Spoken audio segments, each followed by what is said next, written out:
Use the hate, don't act the fool. Spewing words, vile and cruel. Live by the golden rule. Consider it kind and just be cool.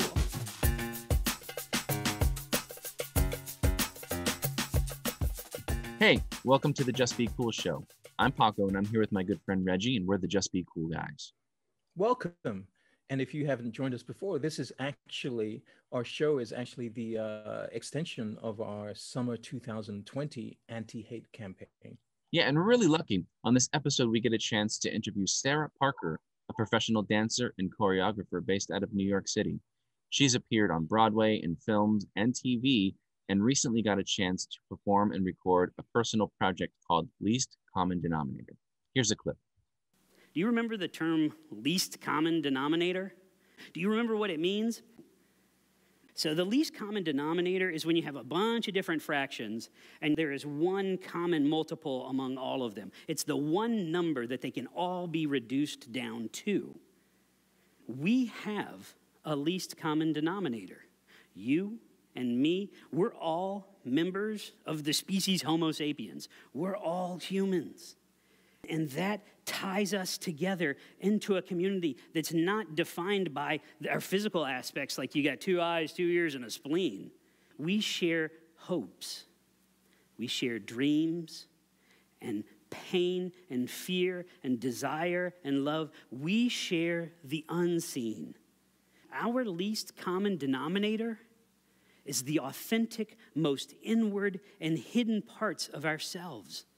I had an opportunity to chat with Sarah about the Least Common Denominator project. Yeah, so over the past couple months during the pandemic, I work as a choreographer and a dancer. And over the past couple months, we haven't been able to get into a studio and collaborate with other people. And in order to kind of keep my creative juices flowing, I just started making up phrases at home in my apartment, in my parents' house, over the summer, really. And a lot of those phrases ended up being like smaller gestural movements instead of big sweeping dancing, just because I was in an apartment and I didn't have space.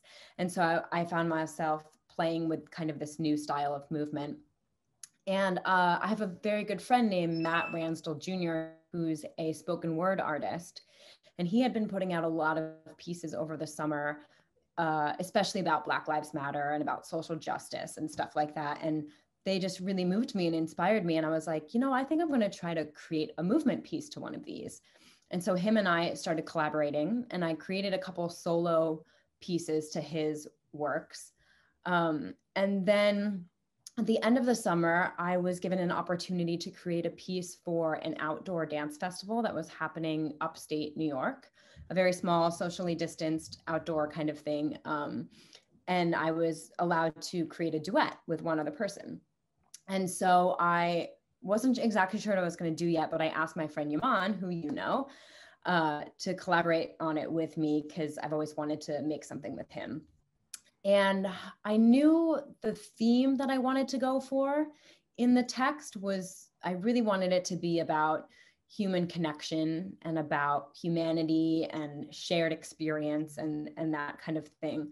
And I just spent like days listening to speeches online on all different sites and platforms and poetry and all sorts of things. And I stumbled upon this TED Talk by this man named Brian Manuel, who he really he kind of helps like corporations build their teams, and he gives talks about team building and that kind of thing. And the title of his speech was called The Power of Human Connection. And I was like, what is that? Click, and I just was totally absorbed in this TED Talk that he did. And it was about 15 minutes, which is the usual length for a TED Talk. And I had to whittle it down to about 3. So I spent a while kind of cutting and pasting and editing his text to get it down to really like the core of what I wanted to say. And then Yaman and I worked on developing the movement from there. And so we premiered it at this outdoor dance festival in late August, and then went on to film it and make it into this little dance film that you just saw and showed. And that we released about, I don't know, 2 or 3 weeks ago. So that's kind of how it came to be. Yeah. That's amazing. And what kind of feedback have you gotten about it? So it was actually really overwhelming. I just kind of, I wanted to make it into a film almost more so for personal documentation for me to like remember what it was that we did. And I ended up really liking what we made. So I was like, oh, let me put it out there and share it with people. And it got this overwhelming response. And I don't have a huge social media following, so getting a lot of views is like not commonplace for me. But within the first couple hours, we racked up like over 6,000 views. And people from all throughout the arts community and outside of the arts community were reaching out to me, telling me how much it moved them, how they've never seen choreography or dance used in this way, how the text and the movement really worked as partners, and it was so strong and poignant for everything that's going on right now. And it was really overwhelming, honestly, the responses that I got. And it was, as an artist, I mean, that's just like the most incredible thing that you can hear, that your work has touched people in that way. And I think that it just speaks to kind of what we're all feeling and yearning for right now, is that human connection, is that sense of oneness, of community, because, we're all isolated physically, but also just with everything that's been going on with the election and the Black Lives Matter protests and all sorts of things. I think that text just really spoke to people, It absolutely does.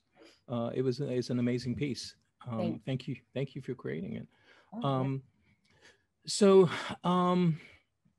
you have a really impressive resume. You've trained in all kinds of dance styles at Hofstra, from ballet to jazz to modern and hip hop. You've appeared in Broadway, toured, you've been in TV and film productions, live productions. In addition, you find time for personal projects like this one. I'm not sure where you find the time, but you want to talk a little bit about how rewarding these personal projects are for you. Yeah, of course. And it ebbs and flows, your free time, so to say, depending on what other jobs you're doing. But, I was in a show on Broadway for a year and a half. And when you're in a long-term show like that, it's wonderful because it's job stability and, it's fun and it's something to go to every day, and it carries all of that with it. But at the same time, you're doing the exact same show every single day. And if you're in the cast, you're doing the steps that somebody else told you to do every single day, and so you do that show for over a year. I mean, I did the same show, 700 times or something like that. So you do start to get an inner desire to like create something else and to put your own work out there and to just have something else going on the side to keep the creative inspiration flowing. Otherwise, it can start to feel kind of stagnant. And so I think as artists, we really do push ourselves to always have something else churning on the side. Because if I do another project, that gets my energy flowing and that gets me inspired and that changes everything within me. And then I'm going to bring that excitement into my other job, into the show that I'm in, and it's going to make me a better performer over there. And they're going to keep bouncing off of each other. So as artists, I do think it's always important to kind of have your hand in a couple of little different things because they're all going to affect one another. But yeah, it is, sometimes it's tricky. Sometimes like you literally just do not have time to do anything else, and that's okay too. But one little silver lining in this pandemic, I think, is that all of those big shows have stopped. There is no Broadway, there are no tours. And so suddenly we have all of this free time, so to say. And people have been able to kind of put energy and time into little ideas that have been festering for years that they've never been able to designate time to, and they probably had to do them in a different way now because we're obviously socially distancing and all those kind of things. But it has been nice to have a little quiet time to turn to things that are individual passions instead of just, a job. you know, we seem to be as divided or as polarized as we ever been. And what do you think is needed for us to come together and overcome this divisiveness? Oh my gosh. I wish there was like a really easy answer. You know. I think we all do. Yeah. It is hard to not feel kind of helpless. I will say that, because that is such a massive issue. And it's hard to even know kind of where to start. I think the biggest thing is just understanding, right? Like furthering our understanding of other people and who they are and where they come from and their stories and their backgrounds and their values. I think that the divisiveness comes when we don't give time and space for that. And we judge someone based off of how they look, and we don't know anything about them, and we don't care to know anything about them or take the time or want to know. I think that is the real problem. And if we could all just listen a little bit more, we might understand better, and we might realize that some of the preconceived notions that we had are not grounded in anything, you know?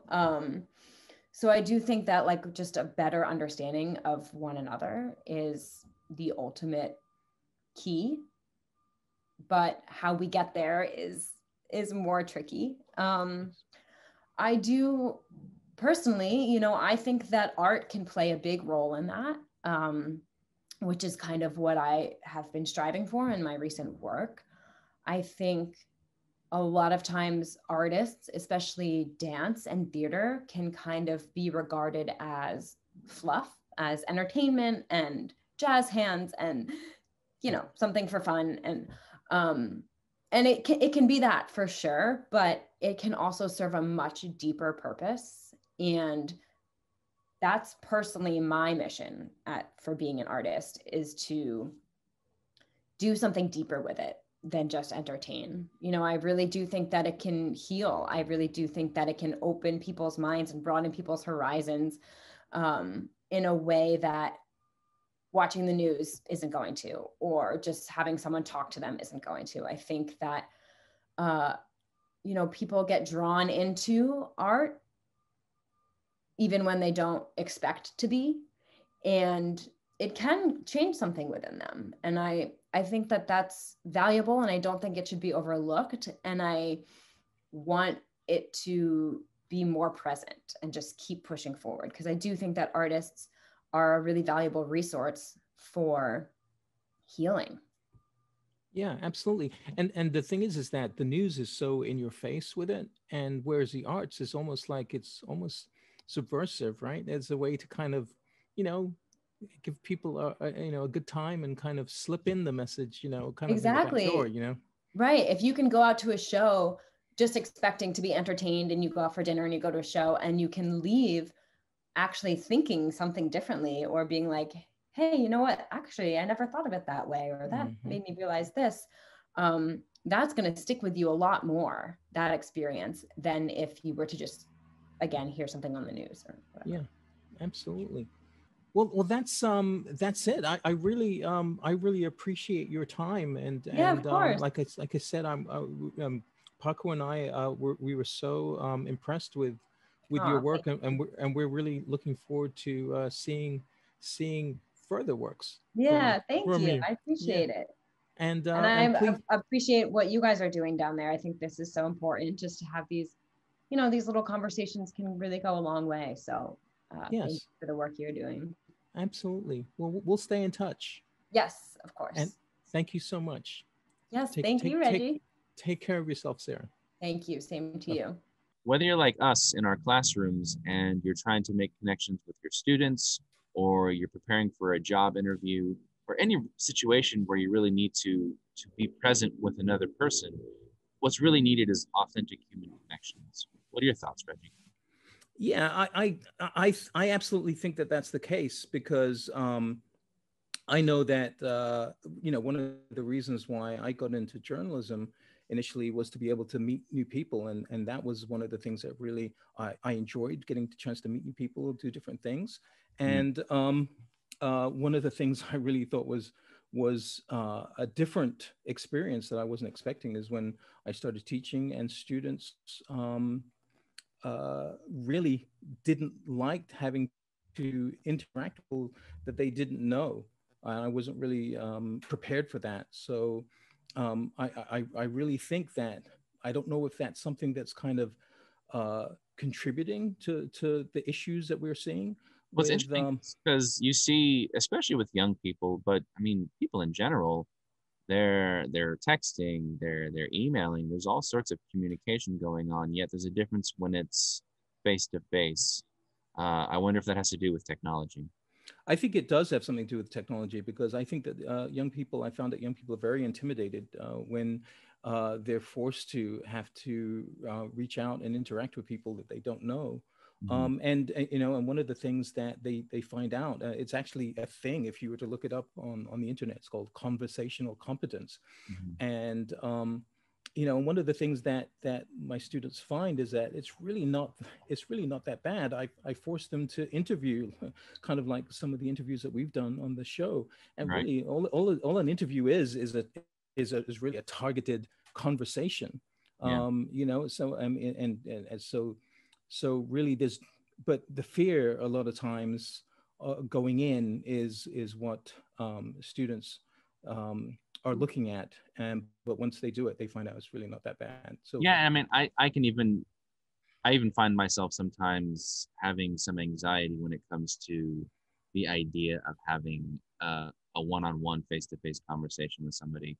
And it's interesting that we would even think about needing to be trained for that sort of a skill, that sort of a competency, when it's something that just we assume we can do, but really, I guess we don't really have to do it that often anymore.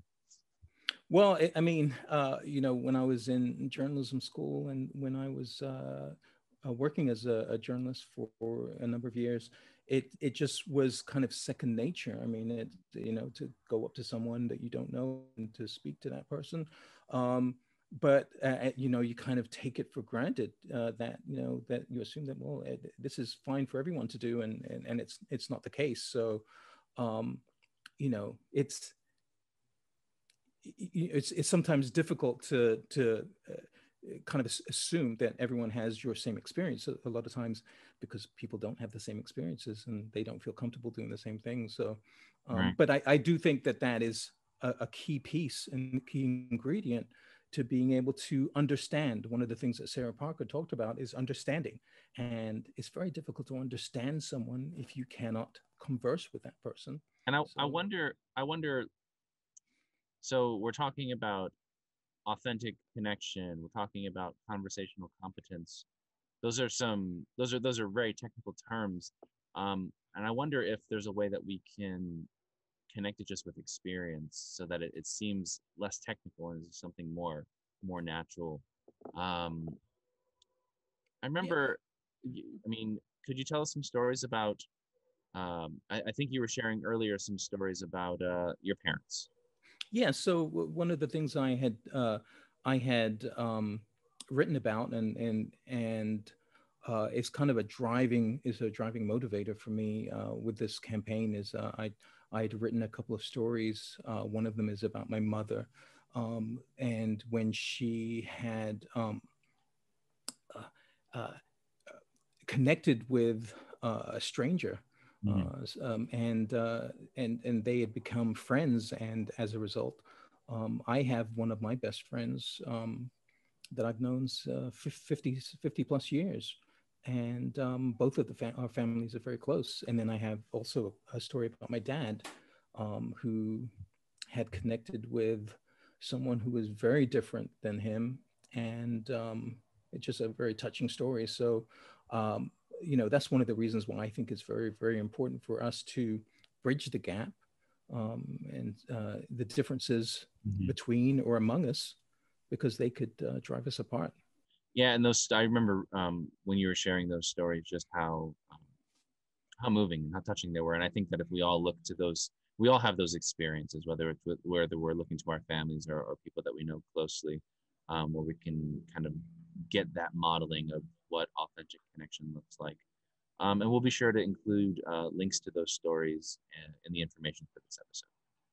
And now here's the part of our show when we highlight some inspirational stories in the news. Our first story is from Chicago, where Emily Bugg and Billy Lewis decided to cancel their plans for a big wedding because of the pandemic. They decided instead to have a small city hall ceremony and use their non-refundable $5,000 catering deposit to buy $200 Thanksgiving dinners for local residents living with mental challenges. For this one, a moving company based in the Tampa Bay area, just a few hours from us, is offering to help victims of domestic violence by moving them anywhere in the country for free. College Hunks Hauling Junk and Moving has relocated more than 100 survivors of domestic violence during this coronavirus pandemic. In Minnesota, hundreds of people paid it forward after one man paid for the car behind him in a Dairy Queen drive-thru. More than 900 drivers participated in this gesture of goodwill just before the holidays.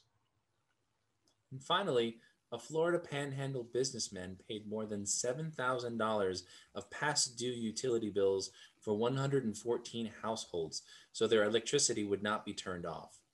Michael Esmond, a business owner in Gulf Breeze, did the same thing last year. His business had been doing well, and he hated to see others struggling, so he decided to do something about it. Those are such great stories. And for our next segment, we want to highlight a few of the photos of our supporters wearing the Just Be Cool t-shirts. Here, Billy poses with his Just Be Cool shirt across the pond in London, England. Erica in North Carolina poses with her Just Be Cool shirt. Erica is an awesome English language arts teacher. Suzette and Aaron ham it up on St. Augustine Beach. Love the low angle. That makes it cool. Feel free to send us your photos. You can post them on our Facebook page or send them to us via email. It's raffle time. This is when we select a deserving teacher to receive a free shirt. If you want to nominate a teacher, click on the nominating form found on our Facebook page or on our website. Reggie, spin the wheel.